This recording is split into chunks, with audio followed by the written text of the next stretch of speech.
O umalma si Chis Escudero.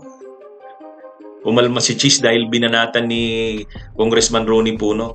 Sabi kasi ni Congressman Ronnie Puno, ang talagang pasimuno ng mga insertion sa 2025 budget na napaka-controversial ay si Saldico at saka si Chis Escudero. Totoo, member daw niyan si Grace po dahil Senate Finance Committee Chair. Ganon din si Martin Romualdez dahil Speaker. Pero hindi naman daw umattend sa halos lahat sa mga sessions o meeting ng small committee yung si Martin Romualdez. Si Saldico talaga. Ganon din si Grace po. Sabi ni Grace po, hindi naman siya nakialam sa halos sa mga insertions diyan.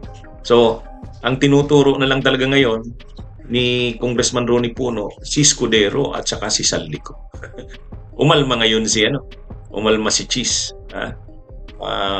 Inaabsuelto daw kaagad si Martin Romualdez.